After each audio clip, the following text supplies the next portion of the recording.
Mardi 23 août 2022. Une vie de louange. Quelle joie de nous retrouver à nouveau avec vous sur votre chaîne. L'aventure dans la parole. Si les contenus qui vous sont proposés vous font du bien, alors marquez votre appréciation. En cliquant sur le pouce et en vous abonnant bien sûr. En laissant des commentaires d'encouragement qui feront du bien à tous les internautes.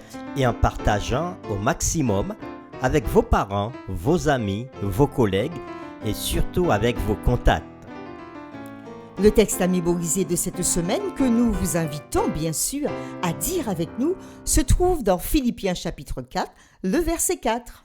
Réjouissez-vous toujours dans le Seigneur. Je le répète, réjouissez-vous. Comment se réjouir quand on est au pied du mur? Comment vivre dans la louange quand on est dans le creuset et que ça chauffe? Mais qu'est-ce que la louange? Comment peut-elle être une arme spirituelle aussi puissante dans des circonstances difficiles? Comment la louange peut-elle nous transformer et transformer les situations qui nous entourent?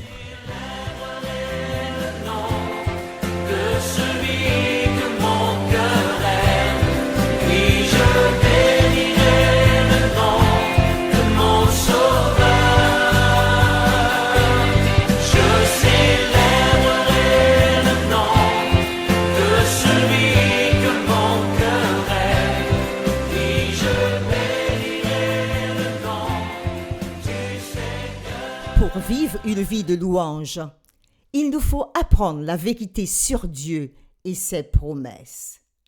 Dans nos séquences précédentes, nous avons introduit la semaine, le samedi 20, en considérant que Dieu est la source de la joie et de la louange.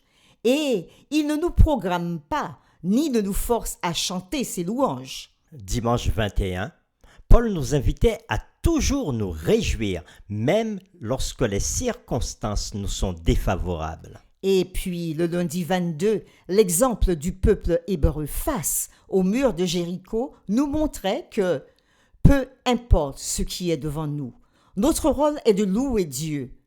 Ce dont nous avons besoin, c'est la foi en action pour nous enseigner que la puissance qui triomphe ne vient pas de nos propres forces et stratégies.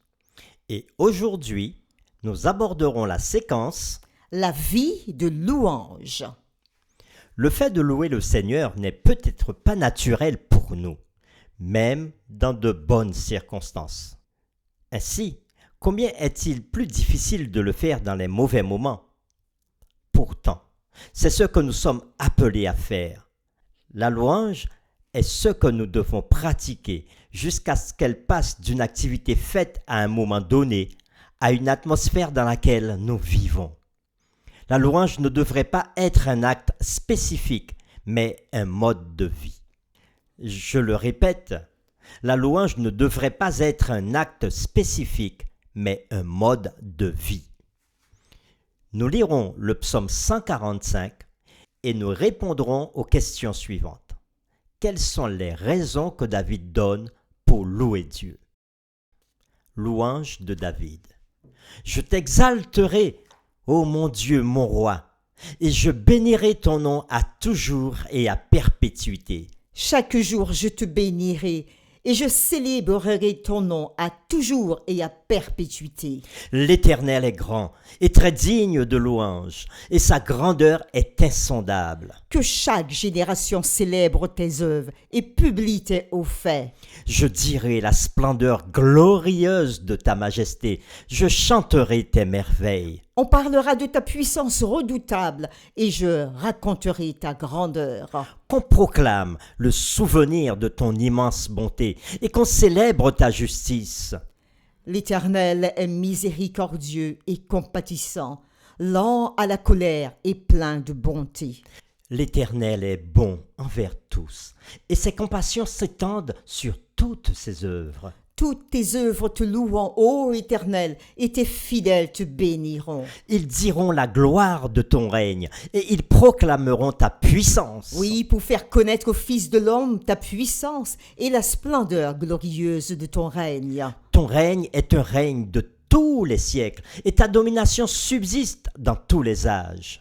L'Éternel soutient tous ceux qui tombent, et il redresse tous ceux qui sont courbés. Les yeux de tous espèrent en toi, et tu leur donnes la nourriture en son temps. Tu ouvres ta main et tu rassasies à souhait tout ce qui a vie. L'Éternel est juste dans toutes ses voies, et miséricordieux dans toutes ses œuvres. L'Éternel est près de tous ceux qui l'invoquent, de tous ceux qui l'invoquent avec sincérité. Il accomplit les désirs de ceux qui le craignent. Il entend leurs cris et il les sauve. L'Éternel garde tous ceux qui l'aiment, et il détruit tous les méchants. Que ma bouche publie la louange de l'Éternel. Et que toute chair bénisse son saint nom à toujours et à perpétuité. Fin de la lecture. Après avoir lu le psaume 145, nous répondons à cette première question. Quelles sont les raisons que David donne pour louer Dieu? David nous dit au verset 3 de ce psaume que Dieu est grand. Et parce qu'il est grand, il est digne de louange. Et même sa grandeur est insondable. Nous ne pouvons pas comprendre la grandeur de Dieu. Au verset 5, il dira aussi que Dieu est glorieux, il est majestueux. Et c'est pour cela que nous chantons ses merveilles. Pareil au verset 6, sa puissance est redoutable. Au verset 7, il a une immense bonté et une grande justice. Il est miséricordieux, il est compatissant. Il est lent à la colère, il est plein de bonté. Au verset 8. Et au verset 9, qu'est-ce qui nous est dit? Oui, David dit ici que l'Éternel est bon envers tous, ce qui veut dire qu'il est bon envers tous les hommes. Et en plus, ses compassions ne s'arrêtent pas seulement aux humains, mais il étend ses compassions sur toutes ses œuvres. En réalité, il parle de toutes les créatures de Dieu. Puis au verset 13, David montrera que Dieu domine, mais il ne domine pas pour un temps, il ne domine pas pour 100 ans, mais il domine d'éternité en éternité, parce que sa domination subsiste dans tous les âges. Et David donne encore des raisons de louer Dieu. Il dit que l'Éternel soutient tous ceux qui tombent. Alors, ceux qui tombent aujourd'hui, la Bible nous dit et David nous dit, Dieu soutient ceux qui tombent. Si nous sommes tombés, si vous êtes tombés, Dieu peut vous soutenir et non seulement il redresse ceux qui sont courbés. Oui, peut-être qu'on n'est pas tombé, mais peut-être qu'on est presque tombé. Et Dieu peut nous redresser. Et puis, Dieu, il nous invite à espérer en lui. Et lorsque nous espérons en lui, il nous donne la nourriture au temps convenable. Il ouvre sa main pour rassasier. Et David dit qu'il rassasie à souhait, ce qui veut dire que lorsque Dieu rassasie, il le fait bien. Et tout ce que Dieu nous donne, c'est pour notre bien.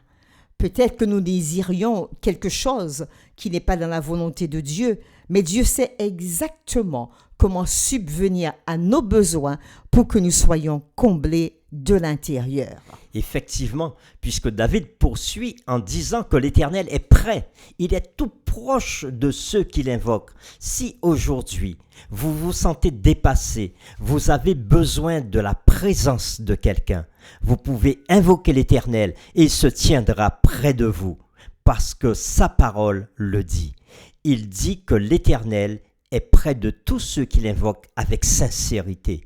Et avec cette sincérité, cela signifie que nous voulons rester encore dans la volonté de Dieu. Et au verset 19, Dieu accomplit les désirs de ceux qui le craignent. Il entend leurs cris et il les sauve. Il entend vos cris, il entend vos pleurs, il entend vos gémissements. Et au moment voulu, il accomplira ce qu'il doit accomplir pour vous. Oui, parce que Dieu est aimant et il garde tous ceux qu'il aime. Si vous aimez Dieu, vous ne serez pas déçus parce qu'il vous garde de façon particulière. Il vous garde dans ses mains. Après avoir fait cette analyse pour comprendre les raisons pour lesquelles David loue Dieu.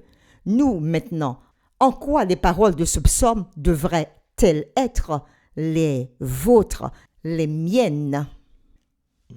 Le grand prédicateur britannique Charles Haddon Spurgeon a écrit un livre intitulé The Practice of Praise.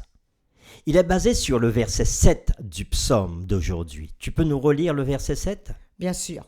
Le verset 7 nous disait qu'on proclame le souvenir de ton immense bonté et qu'on célèbre ta justice. Dans ce court verset, Spurgeon attire notre attention sur 3 choses importantes qui peuvent nous aider à développer la louange dans nos vies. La première, nous pratiquons la louange lorsque nous regardons autour de nous.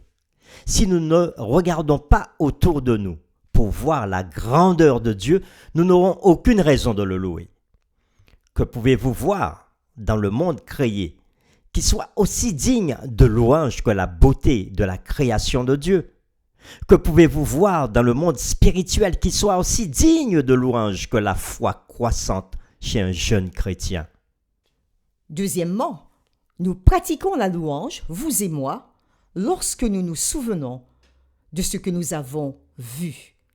Si nous voulons vivre dans une atmosphère de louange, nous devons être en mesure de nous souvenir de la raison pour laquelle nous louons Dieu. Il serait intéressant de noter sur un papier, de noter dans un cahier comment nous sommes sortis de certaines situations, comment nous avons remporté certaines victoires, comment à la maison, au travail, nous avons été délivrés.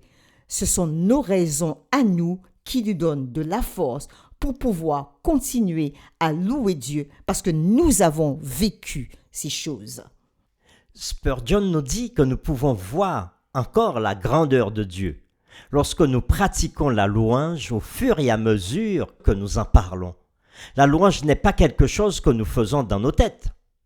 Elle est destinée à sortir de notre bouche, à être entendue par ceux qui nous entourent. Et ça peut être par le chant, ça peut être par une parole. Merci Seigneur pour ce que tu as fait pour moi. Merci Seigneur de ce que tu m'as aidé dans cette voie. Oh Seigneur, tu es grand, tu es merveilleux. Amen. Et nous voulons vous laisser ces questions aujourd'hui. À quelle raison pouvez-vous penser pour louer Dieu verbalement, pour témoigner de ce que Dieu fait pour vous? Ainsi, notez sur un papier, notez quelque part ce que vous avez expérimenté dans votre vie qui vous permet de donner votre louange, d'en parler, même si les choses ne sont pas encore terminées dans votre vie, mais les cheminements, comment petit à petit le Seigneur a ouvert la voie pour vous, notez-le et dites-le. Moi, Henrietta, le Seigneur a fait telle chose pour moi, a fait telle chose dans ma vie, loué soit son saint nom. Posez-vous aussi cette question. Quel sera l'effet d'une telle louange? Et sur qui cette louange peut-il avoir un effet bénéfique? Parce que lorsque nous louons, nous ne louons pas seulement pour nous, mais notre louange est un témoignage pour ceux qui l'entendent. Notre louange peut faire du bien à ceux qui entendent. Oui, comme nous l'avons dit, prenez un stylo, écrivez, passez du temps à travailler sur ces différents points et à reconnaître que Dieu a agi dans votre vie. Que pouvez-vous faire aussi pour développer l'habitude de la louange dans votre vie? Un exemple nous est donné par un écrivain, Hélène Géroide. Écrivant sur l'expérience de David, alors qu'il faisait face à la rébellion de son fils Absalom, l'écrivain note l'habitude de David de recourir au chant et à la louange de Dieu dans les moments difficiles. Elle dit: David, accablé de douleur et de fatigue après une première journée de marche, apprit qu'il devait, cette même nuit, fuir plus loin encore, menacé par un fils choyé en qui il avait toute confiance et par des sujets qui lui avaient juré fidélité. Le roi d'Israël chante néanmoins ce sublime cantique. Le psaume 3, versets 2 à 9. On le lit ensemble avec vous, le psaume 3, versets 2 à 9, alors qu'il est en train de fuir. Son fils veut le faire mourir. Ses sujets l'ont trahi et David, en fuite, chante les louanges de Dieu et veut se confier encore en Dieu. Ô Éternel, que mes ennemis sont nombreux, quelle multitude se lève contre moi. Combien qui disent à mon sujet, plus de salut pour lui auprès de Dieu. Mais toi, ô Éternel, tu es mon bouclier, tu es ma gloire, tu relèves ma tête. De ma voix je crie à l'Éternel, et il me répond de sa montagne sainte. Je me couche et je m'endors. Je me réveille car l'Éternel est mon soutien. Je ne crains pas les myriades de peuples qui m'assiègent de toutes parts. Lève-toi, Éternel, sauve-moi, mon Dieu, car tu frappes à la joue tous mes ennemis, tu brises les dents des méchants. Le salut est auprès de l'Éternel. Que ta bénédiction soit sur ton peuple. Amen. C'est dans cette prière que nous nous sommes joints aujourd'hui.